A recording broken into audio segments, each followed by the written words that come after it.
Good morning mga kababayan. Ito na naman ang matinding reaction po natin. Arnel Ignacio, talagang hindi na mapigilan ng damdamin. Nagsalita na ito sa nangyaring pag-alis sa kanya at maaaring makasuhan ng plunder sa halagang 1.4 billion pesos na land acquisition sa lupa, mga kababayan. At sinasabi nila na parang corruption daw ito. Pakinggan po natin mga kababayan at timbang-timbangin natin ang mga pangyayaring ito. At maraming nagsasabi, pinag-initan itong si Arnel Ignacio. Bakit? Dahil ito'y maka Duterte at solid na DDS. Panahon pa ni Tatay Digong itong lupang ito sa tabi ng NAIA at maayos daw ang pagkakaproseso, pagkakaayos, lahat in process. Pero sa kabila ng lahat ay pinag-initan po siya, mga kababayan. Ano ba ang sinasabi ng alam nyo na mga vlogger na bangag, mga kupal? So, kukunin muna natin ang kanilang mga reaction, mga kababayan. Bakit ba itong si Arnel Ignacio ay maaari daw makasuhan ng isang plunder case? Ito na po. Mga kababayan, nagsalita na nga po itong si Arnel Ignacio patungkol doon sa kanyang acquisition ng 1.4 billion na lupa sa tabi ng NAIA na posible nga pong mauwi sa kasong plunder. At guess what, mga kababayan? Ang tinuturo niya ngayon na nag-utos sa kanya para nga bilhin niyang lupa po na yan, walang iba kundi si Digong. So yun, sige, turo mo yung nakakulong nung magagawa niyan. So tingnan niyo ito, pakita ko sa inyo, no? Okay. Well, ito personally, mga kababayan, medyo nalalabuan po ako sa explanation nga po ni Arnel Ignacio dito. So pag-usapan natin. So ito, nakita ko to sa ABS-CBN News. Okay? So sabi dito, okay, former OWA Chief Arnel Ignacio says the controversial 1.4 billion land acquisition deal has been under discussion since 2018. So panahon pa ni Digong. He says all requirements were met and a special allotment release order was issued. Diba? According to Ignacio, the deal was presented to the OWA board and truly reviewed by its technical working group. He also says land bank assessed the property's value. Actually, mga kababayan, ito nyo, base po kasi sa complaint nga po dito kay Arnel Ignacio, hindi naman po problema yung pagbili ng lupa. Ang problema po kasi dito, allegedly, kumulimbat po ng pera galing po sa tax na nakakahalaga nga po ng 100 million pesos. O yan, mga kababayan, yun palang dahilan. May kickback daw itong si Arnel Ignacio sa tax. Allegedly. So, pakinggan po natin, mga kababayan, kung ano ang pahayag ni Arnel Ignacio. Kung ano yung kanyang rebuttal dito. Bakit nagkaganito itong pagbili ng lupang ito, mga kababayan?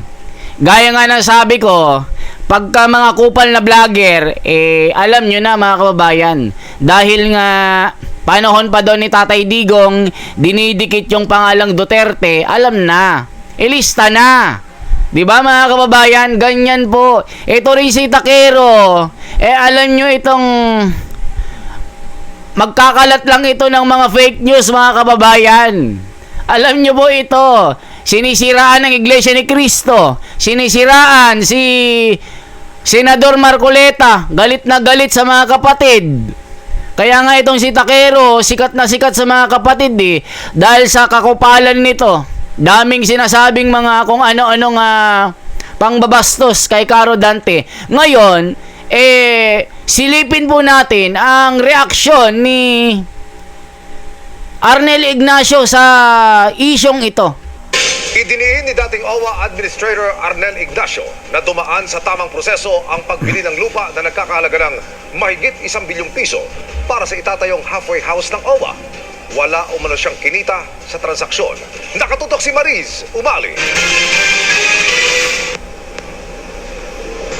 Humarap sa media sa unang pagkakataon si dating OWA Administrator Arnel Ignacio mula nang sibakin sa kanyang pwesto para magpaliwanag ukol sa aligasyon kaugnay ng hindi umano otorisadong pagbili sa lupa sa halagang 1.4 billion pesos. Ayon kay Ignacio, dumaan daw ang transaksyon sa tamang proseso. Ito po ay dinala namin sa board. Dinala namin sa board bilang report ng OWA at binusisi ng ilang technical working group na binuo rin po ng aming chairman na si Chairman Secretary Hans Kakdak na kaibigan ko. Walang nakitang iniliban na hakbang. Lahat ng mga requirements sinunod at sinabing maayos ang aming pagkakasunod sa RA 10752. So, ito po ang kaya ako gulat na gulat na tinawag itong anomalous deal. Ang piniling lupang may lawak na 6,499 square meters malapit sa NAIA Terminal 1, inilalaan para sa itatayong halfway house ng OWA. Mariin niyang itinanggi ang mga akusasyong may kinita siya sa transaksyon. Napakabigat. Pagkatapos napakaraming aligasyon sa akin. Saan ang galing? Sa isang papel na walang nakapirma, na ang dami-daming sinabi na kinita ko, hindi, pati nga yung numero hindi na nga magkasundo kung magkano. Wala po akong kinita dito. Nilinaw din ni Ignacio na Land Bank ang nagtakda ng halaga ng lupa at ito rin ang sinunod ng OWA sa pagbabayad.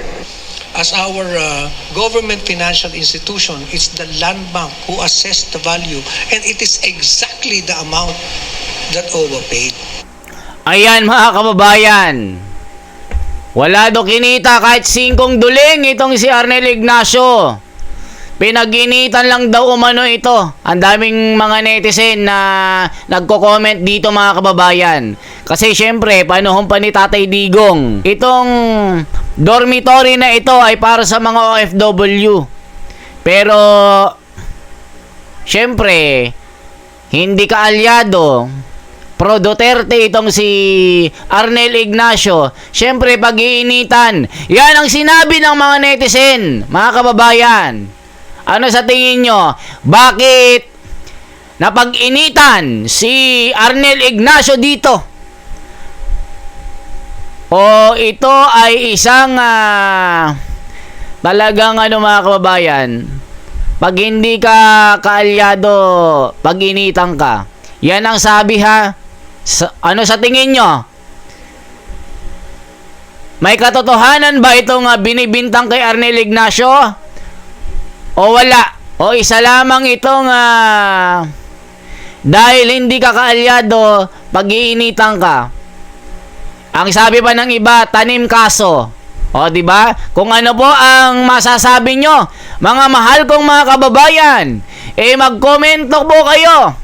Mag-react po kayo ng matinding-matindi. Mga kababayan, anong masasabi nyo? Once again, yan lamang po ang ating bahagi.